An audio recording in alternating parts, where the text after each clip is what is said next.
ఏంటి బుక్కులో డబ్బు వెతుకుతున్నావా? సార్ ఇప్పుడే బయటకు వెళ్లారు. చెప్పండి, ఏం కావాలి? ఏం కావాలా? ఇంతకు ముందు నన్ను నువ్వు చూసావా లేదా? కేసు అప్పగించిన రోజు నుంచి ఈ రోజు వరకు నీ మేకప్ కూడా చెరిగిపోలేదు. డబ్బు గురించో దాన్ని కొట్టేసిన వాడి గురించో ఒక్క ఆధారం కూడా కనిపెట్టలేదు. ఏం పిగుతున్నావు నువ్వు?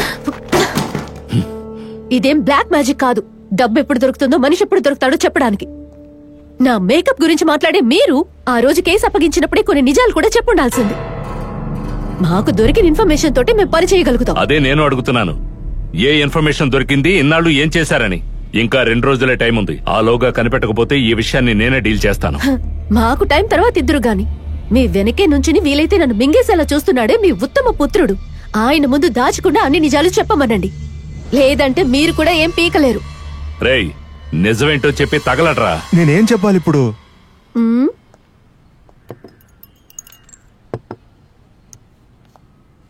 మీ కార్లో దొరికిన ఈ నెయిల్ ఎవరిదో చెప్పండి.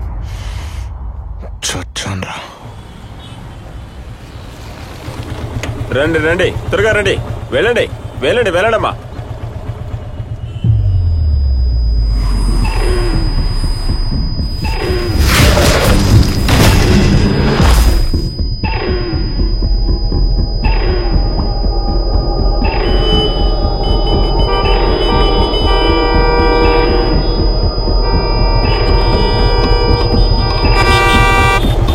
ఎదవా, వెళ్ళి చావచ్చు కదరా.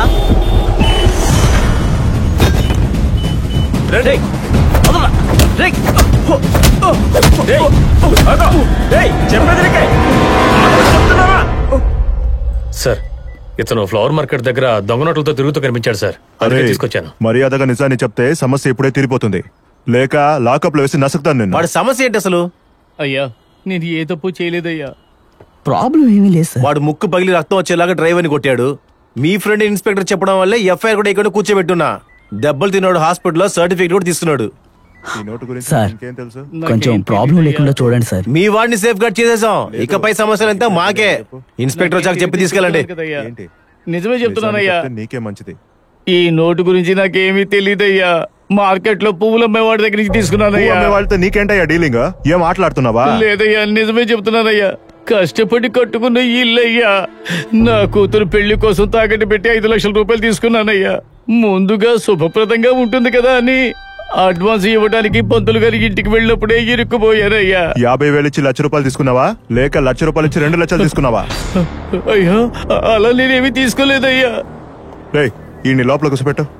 సార్, ఏంటయ్యా గొడవ? Dubbing sir. ఏ ఏరియా? ఇతను ఫ్లవర్ మార్కెట్ దగ్గర నెహ్రూ నగర్ పువ్వుల మార్కెటా? ఏయ్, అనవసరంగా కోపం తెప్పించొద్దు. ఆ రామనాథం ఏమో మనకు తెలియకుండా కోట్ల రూపాయలు డబులింగ్ చేస్తున్నాడు. వాడిని లాక్కొచ్చి లాకప్లో పెట్టి 4 పీకి మ్యాటర్ సాల్వ్ చేసే ధైర్యం లేదు గానీ వయసు అయిపోయిన ఒక పెద్ద ఆయన తీసుకొచ్చి నిలబెట్టి ఏంటయ్యా విచారణ పేరుతో బిల్డప్ ఇస్తున్నారా? వదిలేండి అయ్యా. రామయ్య ఎట్రా. ఏంటి జగన్? నమస్తే సార్. కూర్చోండి.